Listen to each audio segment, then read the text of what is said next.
متحدہ عرب امارات نے ایرانی حملے کی مذمت کی ہے۔ ایک بیان میں یو اے ای نے کہا ہے کہ وہ سفارتکاری سے مسائل کے حل پر یقین رکھتا ہے، تاہم ایرانی حملے کا جواب دینے کا حق حاصل ہے۔ کہا کہ ایران کی جانب سے خود مختاری کی خلاف ورزیوں کے سنگین نتائج نکلیں گے۔ یو اے ای کی جانب سے ایرانی حملوں کی مخالفت کی گئی ہے اور انہیں کہا ہے کہ وہ اپنی جوابی کارروائی کا حق محفوظ رکھتے ہیں۔ متحدہ عرب امارات نے ایرانی حملے کی مذمت کی ہے۔ ایک بیان میں یو اے ای نے کہا ہے کہ وہ سفارتکاری سے مسائل کے حل پر یقین رکھتا ہے، تاہم ایرانی حملے کا جواب دینے کا حق حاصل ہے۔ کہا کہ ایران کی جانب سے خود مختاری کی خلاف ورزیوں کے سنگین نتائج نکلیں گے۔ یو اے ای کی جانب سے ایرانی حملوں کی مذمت کی گئی ہے اور اس نے کہا ہے کہ وہ جوابی کارروائی کا حق محفوظ رکھتا ہے۔ اہم خبر ہے، متحدہ عرب امارات نے ایرانی حملے کی مذمت کی ہے اور ایک بیان میں یو اے ای کی جانب سے کہا گیا ہے کہ وہ سفارتکاری سے مسائل کے حل پر یقین رکھتا ہے، تاہم ایرانی حملے کا جواب دینے کا حق حاصل ہے۔ کہا کہ ایران کی جانب سے خود مختاری کی خلاف ورزیوں کی سنگین نتائج نکلیں گے۔ واضح رہے کہ اس سے قبل ایران کی جانب سے واضح الفاظ میں کہا گیا تھا کہ اگر امریکہ اور اسرائیل کی جانب سے ایران پر حملہ کیا جاتا ہے تو یہ جنگ ایران تک محدود نہیں رہے گی، اور اس حملے کے بعد ہم نے یہی دیکھا کہ ایران کی جانب سے مشرق وسطیٰ کے مختلف ممالک میں جو امریکی تنصیبات ہیں ان کو نشانہ بنایا گیا اور اب اس پر یو اے ای کی جانب سے مذمت کی گئی ہے۔ زرار، متحدہ عرب امارات کی جانب سے مذمت کی گئی ہے ایرانی حملوں کی، کیا کہیں گے آپ؟ یہ ظاہر ہے انہوں نے مذمت ہی کرنی ہے نا، اگر ان کے اوپر بمباری ہو رہی ہے، لیکن اگین ایران نے یہ چیز ٹیلی گراف کی تھی پہلے سے کہ آپ ہمارے پہ حملہ کریں گے تو اس کا مطلب ہے کہ پورے خطے پر حملہ ہوگا۔ میں ایک بار پھر یہ بات دہراؤں گا کہ ایران کی یقیناً یہ کیلکولیشن ہے کہ جی جتنا ہم نقصان کر سکیں ہم کریں تاکہ کوئی نہ کوئی امریکہ سے یہ جنگ رکوا لے، لیکن میرا خیال ہے کہ یہ کیلکولیشن بیک فائر ہوگی۔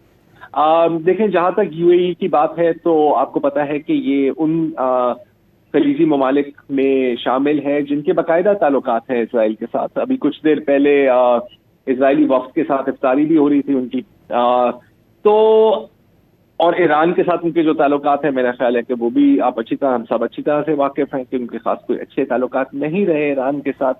تو میرا خیال ہے کہ اندر خانی وہ تو کافی خوش ہوں گے اور شاید اس بات سے بھی خوش ہوں کہ ان کے اوپر بھی بمباری ہوئی ہے، تاکہ پھر اب وہ کھل کر کیونکہ اندر خانی تو پہلے سے ہی ہو رہی تھی، اس میں کوئی شک کی بات نہیں ہے، میں آپ کو کئی ثبوت پیش کر سکتا ہوں اس بات کے، لیکن اب وہ شاید کھل کے امریکہ اور اسرائیل کی سپورٹ کریں۔ تو اگین ایک بار پھر ایران کے لیے تو پھر گھیرا تنگ ہی ہوتا جا رہا ہے ہر جگہ سے اور ہر لحاظ سے۔ جی اچھا ذرا، جیسا کہ متحدہ عرب امارات کی جانب سے کہا گیا ہے کہ مسائل کا حل سفارتی کوششوں میں پنہا ہے، تو پھر کیا آپ سمجھتے ہیں کہ ان ممالک کی جانب سے بات کی جا سکتی ہے امریکہ سے کہ معاملات کو جو ہے مذاکرات کے ذریعے حل کیا جائے؟ آپ اپنی بات دہرا سکتے ہیں، آپ کی آواز کٹ رہی تھی، سوری۔ جیسا کہ متحدہ عرب امارات کی جانب سے کہا گیا ہے کہ سفارتی کوششوں سے مسائل کو حل کیا جانا چاہیے، تو کیا یہ ممالک کیا براہ راست امریکہ سے کہہ سکتے ہیں کہ مسائل کا حل جو ہے وہ سفارتی کوششوں سے ہی ممکن ہے؟ جی کہہ سکتے ہیں، لیکن کیا وہ واقعی یہ کہہ رہے ہیں یا وہ کہہ رہے ہیں کہ جی لگے رہیں ہم آپ کے ساتھ ہیں، لیکن ظاہر ہے کہ ہمیں بیانات جاری کرنے پڑتے ہیں، آپ مطلب بہت زیادہ سیریس نہ لیں۔ تو اگین بات یہی ہے کہ اگر فرض کریں کہ وہ سنسیئر ہیں اور وہ کہہ رہے ہیں امریکہ کو کیا ایسا نہ کریں، یہ بات انہوں نے امریکہ سے پہلے بھی کی تھی، لیکن امریکہ نے نہ سعودی کی سننی ہے نہ یو اے ای کی سننی ہے، اور اردن کی تو کوئی بھی نہیں سنتا۔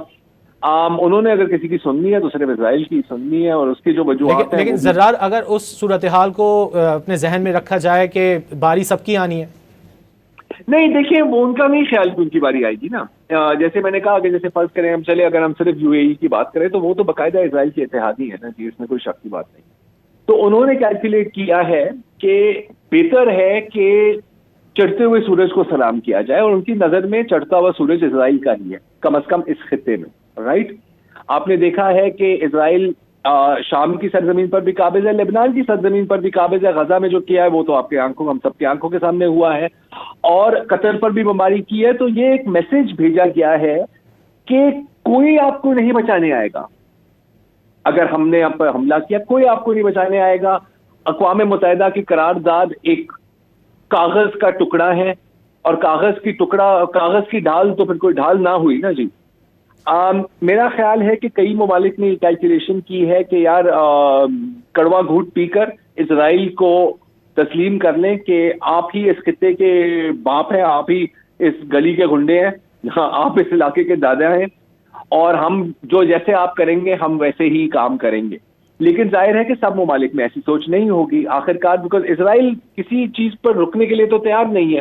وہ تو اب اخند اسرائیل کی باتیں ہو رہی ہیں نا سر, گریٹر اسرائیل کی باتیں ہو رہی ہیں, جس میں مصر کا رقبہ بھی شامل ہے, جس میں سعودی عرب کا رقبہ بھی شامل ہے, جس میں اردن بھی شامل ہے. تو یہ تو وہ معذرت کے ساتھ ایسا خونی درندہ ہیں یہ لوگ کہ یہ تو ان کا تو پیٹ کبھی بھرے گا ہی نہیں. یہ بڑھتے ہی جائیں گے جب تک کوئی ان کو روکنے کی کوشش نہ کرے. اب کیا وہ کوشش ہو بھی رہی ہے, اور کیا اگر وہ کوشش ہو تو وہ کوشش کامیاب ہوگی, کیا اتنی کیپیبلٹی ہے باقی خطے کے ممالک میں؟ میرا نہیں خیال. بدقسمتی سے مجھے یہ کہنا پڑ رہا ہے کہ میرا نہیں خیال. تو زرار مسلم ورلڈ کے لیے تو بڑی بے بسی کی صورتحال ہے انفارچونیٹلی. اگر نہیں, بالکل ہے. آئی تھنک کہ شاید کروسیڈز کے بعد اتنی بے بسی کا سامنا ہمیں نہ کرنا پڑا ہو, رائٹ, جب صلیبیوں نے جیروسلم کو فتح کر لیا تھا اور پورا مسلمان ریاستیں تقسیم تھی. اچھا یہ بھی آپ یاد رکھیں کہ ان دنوں میں بھی ایسی مسلم ریاستیں بھی تھیں جنہوں نے صلیبیوں کو سپورٹ کیا ہے. اس وقت جو مصر کی حکومت تھی, مصر کے جو وزیر تھے وہ صلیبیوں کے اتحادی تھے. پھر صلاح الدین پھر زنگی آتے ہیں, پھر نور الدین زنگی آتے ہیں, پھر صلاح الدین ایوبی آتے ہیں, وہ ایک الگ ہسٹری ہے. تو ہم نے یہ بھی دیکھا ہے کہ بہت بری سچویشن میں سے ریکوری بھی کی گئی ہے. کیا اس وقت یہ ممکن ہوگا؟ آئی ڈونٹ نو, مجھے اس وقت تو نہیں نظر آ رہا. ہو سکتا ہے کہ کئی 50 سال بعد 100 سال بعد لوگ جاگ جائیں, لیکن میرا خیال ہے کہ ابھی تک نہیں جاگے تو پھر سوتے ہی رہیں گے. اور اس کے جو نتائج ہیں, اس کے جو انجام ہیں, وہ میرا خیال ہے کہ بہت واضح ہیں, ہماری آنکھوں کے سامنے ہیں. جی زرار, اب ایسی صورتحال میں ایران کے لیے کیا بیسٹ آپشن ہو سکتا ہے, جبکہ کوئی امید بھی نہیں ہے کہ کسی ممالک سے کوئی مدد ملے گی, مسلم ملک سے کسی مدد ملے گی, تو ایسی صورتحال میں ایران کے پاس کیا آپشن رہ جاتا ہے؟ کیا جنگ کو ڈریگ کرے؟ جی بالکل کہ جتنا وہ جنگ کو ڈریگ کر سکتے ہیں وہ ڈریگ کریں. اب کیا ان میں یہ کیپیبلٹی ہے یہ مجھے نہیں پتا کہ ان کی کتنی میسائل سٹاکس ہیں. ظاہر ہے ہم آپ اور میں تو نہیں کہہ سکتے نا جی, ہمیں کیا پتا ان چیزوں کے بارے میں. ہم اندازے لگا سکتے ہیں, شاید وہ 1 ہفتے کے لیے سسٹین کر سکیں, شاید 2 ہفتوں کے لیے سسٹین کر سکتے, شاید 3 ہفتوں کے لیے سسٹین کر سکیں. ایران کے لیے بالکل آپ نے 100% درست فرمایا ہے. میرا بھی یہی خیال ہے کہ ان کے پاس صرف یہی آپشن ہے کہ وہ ڈریگ آؤٹ کرتے جائیں, کیونکہ ٹرمپ کو لمبی جنگیں نہیں پسند, رائٹ. پچھلی جو ایران اور اسرائیل کی جنگ تھی وہ 12 دنوں کی تھی. اگر یہ 3-4 ہفتے یا مہینے تک ایران اس کو کھینچ پائے, جو مشکل ہے میری نظر میں, آئی ہوپ وہ کر سکیں. اور ذرا پھر ممکن بھی ہے شاید کسی کا ضمیر جاگ جائے. نہیں سوری, مجھے اس بات پہ ہنسنا نہیں چاہیے, لیکن یار ضمیر کسی کا نہیں جاگتا باس. یہ جو جیو پالیٹکس ہے نا, اس میں ضمیر, غیرت, مورلز, پرنسپلز, اخلاقیت بدقسمتی سے اس کی کوئی جگہ نہیں ہے. میں تو کہتا ہوں سر کہ ضمیر نہ جاگے, آپ سونے سے آپ کے ہوش ہی ٹھکانے آ جائیں. وہی جو بات ہے, میں نے ایک بار پھر, آپ نے بھی یہ بات کی ہے, میں نے بھی یہ بات کی ہے, میں ایک بار پھر دوہرا دیتا ہوں, باری سب کی آنی ہے. یو ول ایدر سرینڈر یا. لیکن زرار قطع کلامی کے لیے معذرت, اس نہج پر کیوں پہنچے ہم کہ سب کی باری آنی ہے؟ ارے یار, اب یہ تو بس پھر تو یہ گھنٹوں والی کانورسیشن ہے. یہ تو پوری کتابوں والا سوال آپ نے پوچھ لیا ہے میرے سے. دیکھیں, سیبوٹاج بھی تو کیا گیا ہے نا. آپ یہ دیکھیں کہ 70 کی دہائی میں جب اسرائیل کی جارحیت کے رسپانس میں پورے اوپیک جو کنٹریز تھیں, جو آئل پروڈیوسنگ کنٹریز تھیں, انہوں نے باقاعدہ ایمبارگو لگایا تھا نا. آپ کو یہ تاریخ کا ایک حصہ ہے کہ انہوں نے بیسکلی تیل کو بند کر دیا تھا امریکہ کا, اور امریکہ میں بہت انفلیشن ہوئی تھی, وہاں پہ پورا پولیٹیکل اور اکنامک کرائسس ہو گیا تھا, جس کے بعد امریکہ نے کہا کہ یار جو تھوڑا سا بھی سر اٹھائے گا نا ہم اس کا سر قلم کر دیں گے. اور اس کے بعد کی آپ تاریخ دیکھیں, آپ دیکھیں کہ شاہ فیصل کا کیا ہوا, پھر آپ دیکھیں محمد غدافی کا کیا ہوا, صدام حسین کا کیا ہوا. اچھا, میں یہ نہیں کہہ رہا کہ یہ لوگ ڈکٹیٹرز نہیں تھے, بالکل تھے. میں یہ نہیں کہہ رہا کہ ان کا بھی ہیومن رائٹس ریکارڈ بہت برا تھا, بالکل تھا. لیکن ان کو اس لیے نہیں تباہ کیا گیا کہ ہو جی ہم نے جمہوریت لانی ہے یہاں پر اور ہم آزادی لانے کے لیے.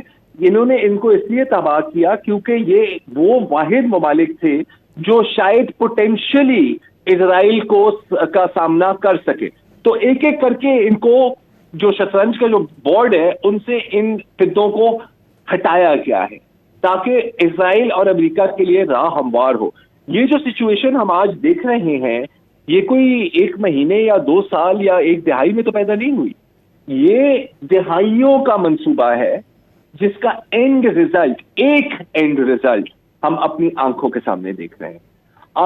مسلمان ممالک کو کنٹرول کرنا بڑا آسان کام ہے. یا تو پھر آپ ان پر پریشر ڈالیں, یا تو پھر آپ وہاں پر کو کرا دیں, یا پھر آپ وہاں پر کچھ ایسی چیزیں کر دیں, یا پھر آپ کسی کچھ کی لوگوں کو خرید لیں, یا پھر آپ ان کو ایک دوسرے سے لڑائیں. اور ہم ایسے ہی کرتے ہیں, ہم لڑتے ہی رہتے ہیں, اور ہم یہ نہیں دیکھ رہے کہ جو اصل دشمن ہے وہ اپنی پلاننگ کامیابی سے کر رہا ہے. انفارچونیٹلی ان مسلم ممالک نے کیوں کوئی پلاننگ نہیں کی؟ اب یہ تو پھر ان سے ہی پوچھنا ہوگا. میں اس کا کوئی ایسا جواب تو نہیں دے سکتا. میرا خیال ہے کہ ہر ملک نا اپنی جو نیرو سیلف انٹرسٹ ہے اس کو دیکھ رہا ہوتا ہے, شارٹ ٹرم سوچ ہو رہی ہوتی ہے. اور پھر ظاہر ہے کہ ہم اس بات کو بھی ہم نظر انداز نہ کریں کہ جب بھی کوئی مسلم لیڈر یا کوئی ایسی کوئی تھوڑی سی ڈیفائنس کرنے کی کوشش کرتا ہے تو اس کو کٹ ڈاؤن ٹو سائز کیا جاتا ہے. دیکھیں, ہمارے پاس صرف ایک ہی آپشن ہے کہ آپ سوچ سمجھ کر اپنی طاقت بڑھائیں, آپ ایک دوسرے کے ساتھ اتحاد کریں. دیر از نو ادر آپشن. لیکن ہر اتحاد کا ایک کاؤنٹر اتحاد دیا. میں نے ایک بار پھر میں ذکر کروں گا کہ نیتن یاہو نے جو اپنی الائنس کا اعلان کیا ہے, اس نے کہا کہ اس میں عرب ممالک بھی شامل ہوں گے. اب ظاہر ہے وہ مسلمان ممالک ہی ہے نا. اب دیکھیں, مسلمان دین کی حد تک تو ہوں گے, لیکن جو ایک یونیفائڈ پولیٹیکل کنسنسس ہے, جس کو اگر آپ امت المسلمین کہنا چاہیں آپ کہہ سکتے ہیں, وہ ایگزسٹ نہیں کرتا. پوری اگر ہم اسلام کی تاریخ میں دیکھیں تو اسلامی ممالک صرف اس وقت ہی کچھ حد تک کامیاب ہوئے جب کوئی ایک ریاست یا کوئی ایک سلطنت یا کوئی ایک ایمپائر ہو جو ان سب کو متحد کر سکے, چاہے وہ عباسید ہوں, چاہے وہ امید ہوں, چاہے وہ صفوید ہوں. صفوید کا تو چلے اس میں اتنا نہیں آتا, لیکن یا سلطنت عثمانیہ ہو. حال میں تو یہی آپ کو مثال ملتی ہے نا. اور پھر آپ یہ دیکھیں کہ کتنی کوششیں کی گئی ہیں کہ مسلمان ممالک ایک دوسرے کے ساتھ لڑتے رہیں اور تقسیم رہے اور کمزور رہے. ڈیوائڈ اینڈ رول والی پالیسی, وہی ڈیوائڈ اینڈ رول والی پالیسی کیوں استعمال کی جاتی ہے؟ کیونکہ یہ دنیا کی سب سے زیادہ کامیاب پالیسی ہے. آپ رول نہیں کر سکتے جب تک آپ ڈیوائڈ نہ کریں. آپ رول نہیں کر سکتے جب تک آپ ڈیوائڈ نہ کریں. تو اگین ایک مجھے تھوڑی سی امید کی کرن نظر آ رہی ہے, اور میں بالکل کہوں گا کہ بہت ہی چھوٹی سی امید کی کرن نظر آ رہی ہے. وہ یہ ہے کہ سعودی, پاکستان اور ترکی کو میرا خیال ہے کہ کافی حد تک اس بات کی سمجھ آ گئی ہے. دیکھیں, ہم تو ویسے ہی انگیجڈ ہیں, رائٹ. ہم تو ہمیشہ انڈیا کے ساتھ انگیج رہے ہیں, ہم افغانستان کے ساتھ بھی آپ انگیجڈ ہیں. ہمارے پاس اتنی فلیکسیبلٹی نہیں ہے. اب لوگ اکثر کہتے ہیں کہ یار آپ امریکہ کے خلاف کھڑے ہو جاؤ, یہ پاگل پن ہے. آئی ایم سوری ٹو سے, کیسے کریں گے؟ پچھلے سال میں آپ کے سامنے ایک سینیریو پیش کرتا ہوں. اگر پچھلے سال امریکہ نے کھل کے بھارت کی حمایت کی ہوتی پاک بھارت جنگ میں, تو ہم کہاں ہوتے اس وقت؟ بہت ہی بری سچویشن میں ہوتے نا. تو ہمارے پاس وہ ڈیپتھ ہی نہیں ہے, ہمارے پاس وہ اکنامک ڈیپتھ نہیں ہے, ہمارے پاس اسٹریٹجک ڈیپتھ نہیں ہے. ہماری کیپیبل ملٹری ہے, یس, لیکن کس حد تک؟ آخرکار یو کانٹ کنفرنٹ امریکہ, نہ ہی آپ کو کرنا چاہیے. تو آپ یہی کر سکتے ہیں, ہم یہی امید کر سکتے ہیں کہ یہ جنگ جلدی سے ختم ہو, اور پھر باقی جو خطے کے ممالک ہیں, آپ بیانات پر مت جاؤ, بیانات کو آپ ایک سیکنڈ کے لیے سائڈ پہ رکھ دیں, کہ باقی جو خطے کے ممالک ہیں ان کے ساتھ آپ مزید اتحاد بنائیں. کیونکہ آپ کے جو دشمن ہیں وہ اتحاد بنا رہے ہیں, انہوں نے اتحاد بنا دیا ہے, ان کے پلانز چل رہے ہیں. لیکن زرار آپ نے اتحاد کی بات کی, تو ماضی کی نسبت ہم نے دیکھا کہ جو سعودی عرب اور ایران کے جو تعلقات تھے وہ خاصے بہتر ہوتے نظر آئے. جی بالکل بالکل بالکل بہتر ہوئے نظر آئے. اور ظاہر ہے کہ یہ پھر اسرائیل کے لیے یہ کوئی تسلی بخش خبر تو نہیں تھی نا. تو انہوں نے کہا کہ یار کیوں نہ پھر ہم ایران کو بورڈ سے ہی ہٹا دیں, رائٹ. دیکھیں, یہ جو آپ خلیجی ممالک کے بیچ میں جو تھوڑی سی کشیدگی دیکھ رہے ہیں نا, میں ایران کی یہاں بات نہیں کر رہا, میں باقی جو جی سی سی کنٹریز ہیں ان میں جو آپ کشیدگی دیکھ رہے ہیں, اس کی بھی ایک وجہ یہ ہے کہ ایران کمزور ہو گیا. کیونکہ جب تک ایران ان کو تھریٹن کر رہا تھا, یا جب تک وہ سمجھ رہے تھے کہ ایران ان کو تھریٹن کر رہا ہے, تو وہ سب ایران کے خلاف تھے اور وہ سب ایک دوسرے کے ساتھ ملے ہوئے تھے. لیکن جیسے آپ ایک دشمن کو, کامن اینیمی کو ہٹا دیتے ہیں, تو پھر آپ کو نئے دشمن تو چاہیے ہوتے ہیں نا. تو اب آپ دیکھیں گے کہ آنے والے سالوں میں, اور یہ بات شروع بھی ہو گئی ہے, جی سی سی ممالک, خلیجی ریاستوں کے بیچ میں بھی جھڑپیں ہوں گی. اب میں یہ نہیں کہہ رہا کہ وہ ایک دوسرے کے اوپر بمباری کریں گے, لیکن ایک دوسرے کو کاؤنٹر کرنے کی کوشش کریں گے، بے شک پراکسیز کے استعمال سے یا اکنامک وارفیئر کے استعمال سے یا ڈپلومیٹک وارفیئر کے استعمال سے، لیکن یہ چلے گا۔ میرا خیال ہے کہ اس جنگ کے بعد، اب مجھے نہیں پتا یہ جنگ کب تک چلے گی، مجھے نہیں پتا کب تک اس کو کھینچ پائیں گے ایرانین یا امریکن، لیکن میرا خیال ہے کہ اس جنگ کے بعد امریکہ نے تو یہ واضح فیصلہ کر دیا ہے کہ اس علاقے کا ٹھیکیدار اسرائیل ہے۔ اب کیا باقی خطے کے ممالک یہ بات سمجھ پائیں گے؟ سمجھ تو گئے ہیں، لیکن کیا اس کو کاؤنٹر کریں گے یا اس کو تسلیم کریں گے؟ میرا خیال ہے کہ تسلیم کرنا ان کے لیے بہت مشکل ہوگا۔ آپ یہ بھی دیکھیں کہ مصر، غالباً ہمارا رابطہ منقطع ہو گیا ہے۔ زرار کھوڑو ہمارے ساتھ موجود تھے۔